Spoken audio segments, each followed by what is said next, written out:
एक बार की बात है, एक गांव था जो जंगल के नजदीक बसा हुआ था। इस वजह से उस गांव पर एक काली चुड़ैल की नजर थी। वो अक्सर रात होने पर गांव में आती थी। सब गांव वाले चुड़ैल के बारे में जानते थे, इसलिए कोई भी घर से बाहर नहीं निकलता था। उसे जो भी मवेशी बाहर बंधा हुआ दिखाई देता, वह उसे ही मार कर खाने लगती थी। रोज रोज अपने मवेशियों की लाश देख देख कर गांव वाले परेशान हो जाते हैं। और एक रात जब वह चुड़ैल एक मुर्गी के बाड़े में घुसती है, तो सभी गांव वाले हाथ में मशालें लेकर उसे घेर लेते हैं और उस पर हमला कर देते हैं और उसे जलाकर मार डालते हैं। इस दौरान वह चुड़ैल एक मुर्गी को जख्मी कर देती है। हाय रे मेरी सुनहरी, कमबख्त इस चुड़ैल ने तुझे जख्मी कर दिया। तू ठीक तो है ना? मैं तुझे कुछ नहीं होने दूंगी। चल, मैं अभी तुझे दवाई लगा देती हूँ। फिर यशोदा उस मुर्गी के जख्मों पर दवाई लगा देती है और कुछ दिनों में वह मुर्गी ठीक हो जाती है, लेकिन पहले से उसका आकार बहुत बड़ा हो जाता है। अजी सुनिए, देखिए ना सुनहरी कितनी जल्दी इतनी बड़ी हो गई। हाँ यशोदा, इसका आकार देखकर तो मैं भी हैरान हूँ। इतनी बड़ी मुर्गी तो पूरे गांव में किसी के पास नहीं है। फिर रात होने पर एक चोर की नजर उस मुर्गी पर पड़ती है। अरे वाह, इतनी बड़ी मुर्गी! इस मुर्गी पर तो सिर्फ मेरा अधिकार है। वह उसे पकड़ने जाता है। अरे इधर तो आओ मेरी राम प्यारी, तुझे तो तंदूर में पका कर खाऊंगा।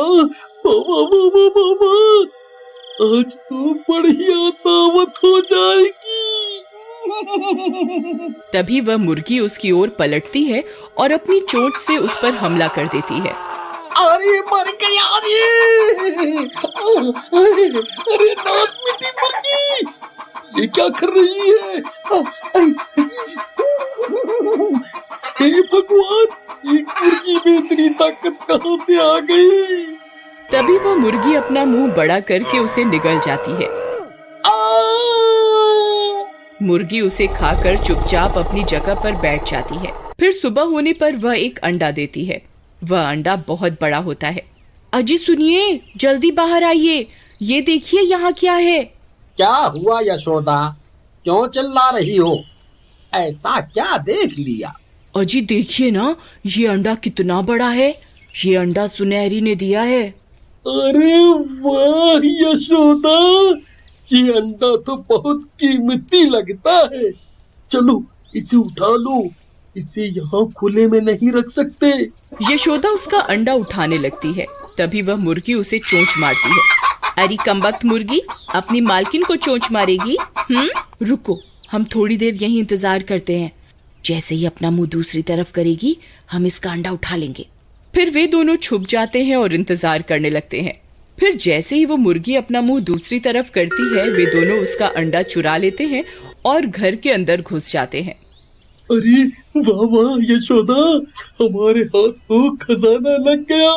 इतना बड़ा अंडा कभी किसी मुर्गी ने नहीं दिया प्रीतम। अगर हम इसे शहर में बेचने जाएंगे तो हमें इसके मुंह मांगे पैसे मिलेंगे। मैं कल ही इसे लेकर शहर जाऊंगा। वहीं दूसरी तरफ वो मुर्गी अपने अंडे को ना पाकर गुस्से में आ जाती है और अपने अंडे को सूंघते सूंघते उनके दरवाजे पर पहुंच जाती है। फिर वह मुर्गी खिड़की से झांक कर देखती है तो उसकी नजर उसके अंडे पर पड़ती है। फिर वह मुर्गी गुस्से में उनके दरवाजे पर अपनी चोंच मारना शुरू कर देती है। अरे ये कौन है? तुम यहीं रुको, मैं अभी देख कर आता हूँ। फिर रामू खिड़की से झांक कर देखता है तो उसे वह भूतिया मुर्गी उसके दरवाजे पर खड़ी हुई दिखाई देती है। अरे मर गए रे, ये कमबख्त मुर्गी तो अपना अंडा लेने के लिए यहाँ तक आ गई। अब क्या करूँ? अरे यशोदा, ये कमबख्त मुर्गी तो अपना अंडा लेने के लिए मरे जा रही है। इसके पंजे तो देखो, कैसे चुड़ैल के जैसे लग रहे हैं। अगर ये अंदर घुस गई तो हमारी शामत आ जाएगी। तभी वह अंडा हिलने लगता है और धीरे धीरे टूटने लगता है। अजी वाह देखिए, इसके अंडे में कुछ हलचल हो रही है। लगता है बच्चा निकलने वाला है। तभी उसका अंडा ऊपर से टूट जाता है और उसमें से एक बच्चा बाहर निकलता है। उसे देखकर उन दोनों की आंखें फटी की फटी रह जाती हैं। अरे अरे, ये क्या चीज है? ये कैसा बच्चा है? अजी ये कोई बच्चा नहीं है जी, ये तो हमारे गांव का कालू चोर है जो इधर उधर चोरियां करता फिरता था। ये अंडे में से कैसे बाहर आ गया? अब उस कालू चोर के पंख भी होते हैं और मुर्गे जैसी पूंछ और पंजे होते हैं। मैं वापस आ गया। अरे वाह, अब तो मेरे पंख भी लग गए हैं। अब तो मैं जहाँ चाहे उधर उड़ के जा सकता हूँ। यशोदा, ये जरूर कोई शैतान है, हम इसे जिंदा नहीं छोड़ सकते। फिर रामू उसे लाठी से मारने लगता है। तभी वह मुर्गा खिड़की से उड़कर भाग जाता है। फिर रामू खिड़की पर जाकर मदद के लिए पुकारता है।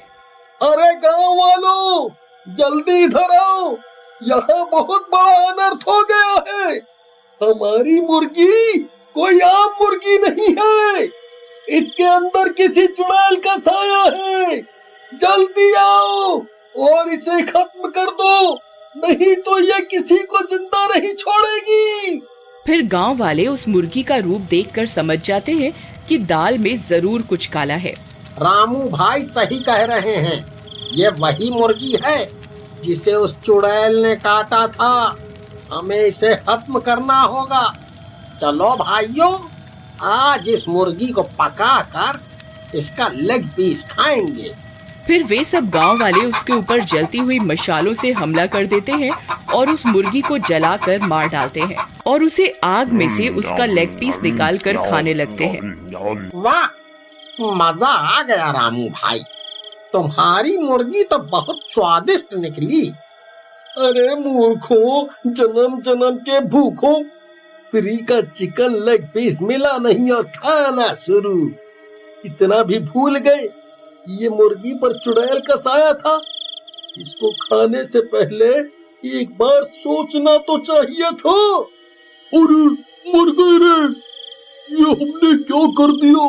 अरे अब क्या होगा? अरे रामू भाई कुछ करो, मुझे कुछ कुछ हो रहा है। अरे अरे, अब मैं नहीं बचूंगा। अरे मैं नहीं बचूंगा। अरे फिर उस भूतिया मुर्गी का असर शुरू हो जाता है और वे तीनों भूत बनने लगते हैं।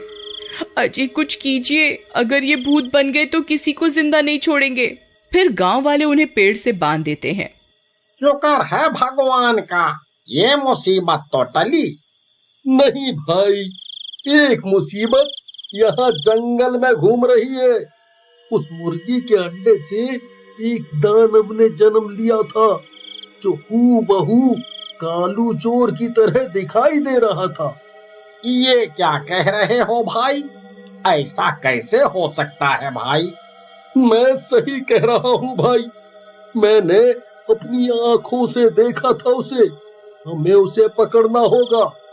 भाई उसे पकड़ना तो बहुत आसान है, वो एक नंबर का लालची और चोर किस्म का आदमी है। चलो मेरे साथ। फिर कुछ गांव वाले जंगल में जाते हैं और वहां एक पिंजरा लगा देते हैं। उस पिंजरे में गांव की औरतों ने अपने अपने गहने रखे होते हैं और वे लोग पेड़ के पीछे छिप जाते हैं। फिर कुछ देर इंतजार करने के बाद उस कालू चोर की नजर उन गहनों पर पड़ती है।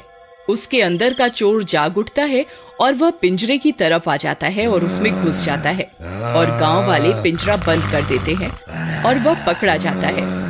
फिर गांव वाले उस पिंजरे में आग लगा देते हैं और उस भूतिया चोर को मार डालते हैं और वापस गांव आ जाते हैं। अरे भाइयों, अब इनका क्या करें? इन कमबख्तों को तो जलाकर मार भी नहीं सकते। मैं तुम्हारी मदद कर सकता हूँ। इसके लिए मुझे एक पूजा करनी होगी, लेकिन इस पूजा में हमें मांसाहारी आहार को छोड़ने का प्रण लेना होगा। तभी वह पूजा सफल हो पाएगी और इन्हें मुक्ति मिल पाएगी। हम सब प्रण लेते हैं, इस गांव में कोई भी व्यक्ति मांसाहारी भोजन नहीं करेगा। हम प्रण लेते हैं। पूजा संपन्न होने पर उस पूजा के जल को पुजारी उन तीनों पर डालते हैं तो वो तीनों भी ठीक हो जाते हैं।